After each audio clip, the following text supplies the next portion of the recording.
Hey all you cats and kittens. Today we're going to be reading Old Wolf. And I'm your guest reader for Miss REYELTS today. I'm her son, Scotty. So, Chapter 35. The morning's bright sunlight streamed through the window and woke Casey. For a few moments he remained unmoving, enjoying being in bed. Then he checked his digital clock. It was almost 7. He got up and looked out the window. Snow covered the ground. On pine branches, sagging gobs, it looked like melting vanilla ice cream. A slight breeze caused snowflakes to rise from the ground and float through the air. Illuminated by the low sun, the snow bits sparkled like tiny diamonds. It was what his mom called a glitter morning. Hearing someone moving around the house, Casey went to the kitchen. His mother was at the counter having a cup of coffee and some toast with honey. She looked up. "Morning, love. Dad back? You hear him take off? Where do you have to go?" "Some transformer problem over by Albers." "Stupid snow. Botched the whole network. But look," she said, gesturing to the window. "A nice day." Casey, thinking of the promised time with his new bow and arrow, said, "You going to be back soon?" She shrugged. "You know, he gets back when he gets back." "Then the two of you can work with your bow anyway." "I have to leave for work. Sorry about your birthday party." She glanced out the window. "Shouldn't have canceled." "It's okay," he said, thinking of the bow. She stood up. "Hungry? Some muffins left. Help yourself." "I'll be back no later than 2:30. Want to come with me or stay?" Casey shrugged. "I'll stay. No saying when Dad will get back. I don't mind being alone." "Okay, I'll get dressed." When Casey went to his computer, clicked on Bow Hunter, and began the game. Good practice, he told himself. Chapter 36. Nashoba's pain so blotted away his sense of time. He had no idea how long the raven was gone. When she finally reappeared, it seemed to him as if she had just left. Holding something in her beak, she walked up to Nashoba and dropped her offering in front of him. "Food," she announced. The wolf sniffed. It was revolting. What is it?" he asked, nose wrinkling. "Rabbit." Nashoba sniffed again. "It's rotten," he said with disgust. "What do you care?" squawked the raven. "When was the last time you ate?"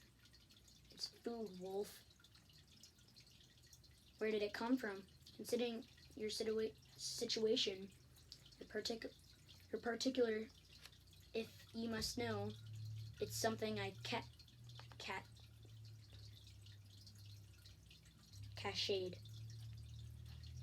"How long ago?" "Never mind when. It's what I'm offering, and you want food." Nashoba, who liked his meat as fresh as possible, felt offended. He looked away. As moments passed, despite the body ache, he could not ignore the hunger pangs. Stretching out his head, trying to keep from gagging, he looked at his food and he took the food into his mouth. His impulse was to spit it out, but he swallowed it down. It tasted as bad as it smelled. Was that good? asked the raven. Awful, said the wolf. Then you don't want me to fetch you anything else? It took a moment for the wolf to say, something better. Probably not, squawked the raven. Then why are you offering?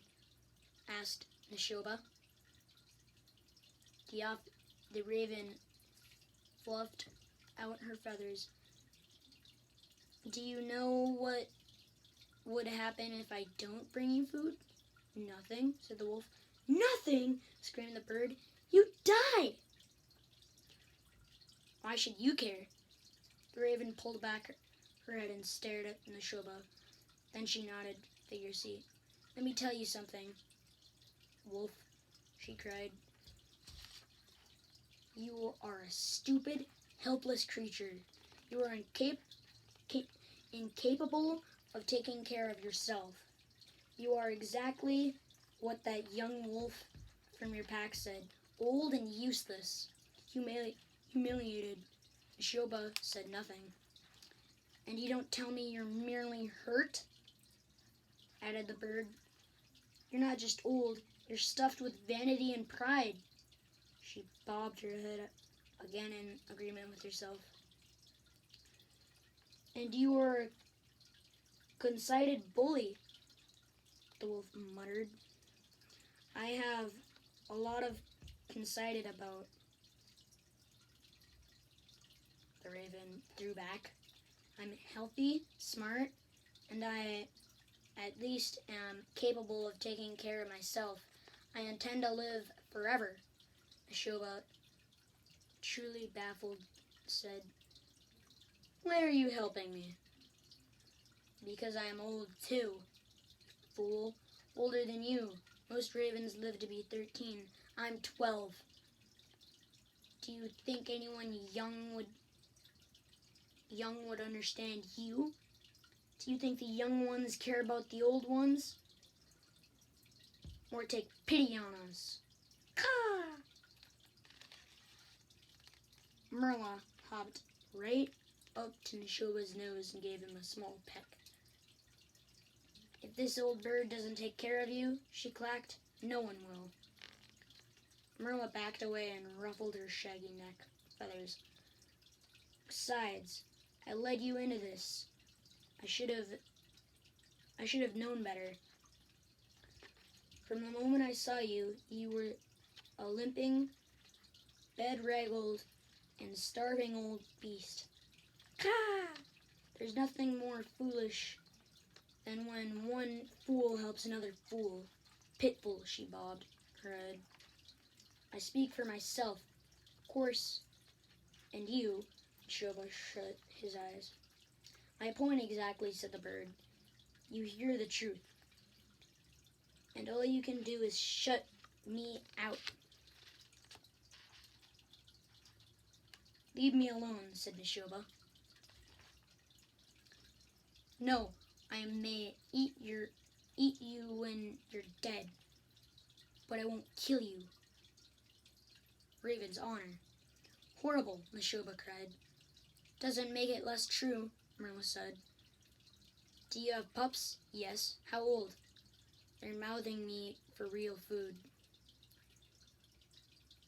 Want some advice? No. Take care of them. Let them grow old enough to remember when they ignored their old father. The wolf made no reply. How many years were you leader of your pack? 6. What happened to the old leader? She died. How? It was far north of here. She was going after some cattle. A human killed her. Merla stared at him. I suppose I need to tell you. We're not that far from humans right now. Unease filled Neshoba. Do you know where they live? The raven looked up and around, then pointed with her beak. In that direction. Will they come here? Not likely. The raven bobbed her head. I'll get you some more food. She stretched her wings and gave a loud caw. flew off. Neshoba watched her go, trying to make sense of what the bird had said. "She is the fool," he said aloud. All the same, Merlo's mention of humans added to his wretchedness. He felt abandoned. The wolf lay quietly for a few moments, then decided he must try again to get out. If he could just make his way back to the den, he'd let Garby be the leader of the pack. He'd take Debalt's position at the bottom. At least he would be part of the pack. Taking a deep breath, Neshoba began to rise as before by shoving up his rump. Then, using all his remaining strength, his whole body was trembling. Neshoba rose his left front leg briefly. A little longer than before, he remained standing until his body began to shake. Dizziness came. The next moment, he tumbled sideways onto his bad shoulder. The pain exploded. Panting, Neshoba lay where he had fallen. He was waiting, but what he was waiting for, he had no idea. Maybe the raven was right, he thought. Maybe Garby is right. Maybe I am a fool. Maybe it would be better if I died. The old wolf closed his eyes. The darkness was light enough. And the next chapter is 37, which I'm not going to read today. But thank you guys for watching this, and next time Mr. Alex might read it, or somebody else might read it. I don't know. It's your decision. See all those. Okay, wait. Goodbye, all you cats and kittens.